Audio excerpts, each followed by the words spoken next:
Տիկին Գալյանն ներկայացրեց օրենքի նախագիծը, ես ճիշտն ասած մի քանի հարց ունեի, օգտվեմ առիթից հենց հարակի զեկուցման ժամանակ այդ հարցերը բարձրաձայնեմ, պետության պոզիտիվ պարտավորությունների մասին էր հարցս Տիկին Գալյան, բայց այդ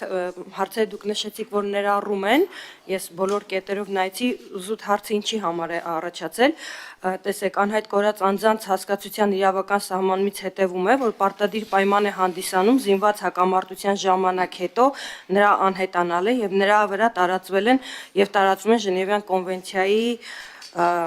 առաջին լրացուցիչ արձանագրությունը ռազմական դրության մասին օրենքում, մինչդեռ նախագծի երկրորդ գլխի երկրորդ հատվածի առաջին մասում ուղղակի է նշված անհայտ կորած անձը ձեռք է բերում անհայտ բացակայող կարգավիճակ օրենքով սահմանված կարգով անհայտ բացակայող ճանաչվելու վերաբերյալ դատարանի վճիռն օրինական ուժի մեջ մտնելու ուժով,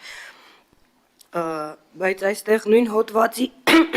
երկրորդ մասի համաձայն անհայտ կորած անձին օրենքով սահմանված կարգով անհայտ բացակայող ճանաչելը չի ազդում սույն օրենքով անհայտ կորած անձի եւ նրա ընտանիքի անդամների համար նախատեսված իրավունքների վրա եւ այստեղ հարց է առաջանում անհայտ կորած անձի նկատմամբ քաղաքացիական մեխանիզմների զուգահեռ կիրառումն, այսինքն զինվորական հակամարտության ընթացքում անհայտ կորած զինծառայողի նույնականացումը հավասարեցումը անհայտ բացակայող քաղաքացիական անձի հետ զրկում է արդյոք նրա անհայտ կորած զինծառայողի հատուկ կարգավիճակից, թե նույն անձը օժտվում է երկու կարգավիճակով։ Մնացած հարցերը, որոնք վերաբերում էին պոզիտիվ պարտավորություններին, դուք ասեցիք, եթե այս հարցի պատասխանը մենք չտենք, արդեն մնացածը հասկանալի կլինի, էլի, որտեղ ոնց որ երկակի իմաստ է ստանում, ընդհանուր օրենքի հետ ոչ մի հակասություն չունեմ, խնդրում եմ կողմ քվեարկել, շնորհակալ եմ, շնորհակալ կլինեմ, թե արձանագրեք։ Շնորհակալություն հարցի համար, տեսեք, երկու տարբեր կարգավիճակների մասին է խոսքը ու չկարգավորման պայմաններում ծնողները եւ հարազատներն ունեն մտահոգություն, որ եթե քաղաքացիական իրավական տարբերակով անձինք ճանաչվեն անհայտ բացակայող, գուցեև նրանց նկատմամբ դադարեն այն երաշխիքները գործել, որոնք գոյություն ունեն,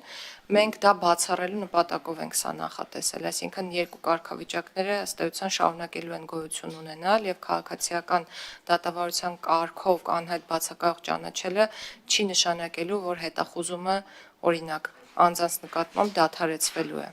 բայց նշանակելու է, որ հարազատները կարող են օգտվել այն երաշխիքներից, որոնցից կարող են օգտվել միայն այն դեպքում, երբ քաղաքացիական դատավարության կարգով անձը ճանաչվի անհայտ բացակայող, օրինակ կարող են լինել ժառանգության հետ կապված հարաբերություններ կամ քաղաքացիական իրավական այլ հարաբերություններ,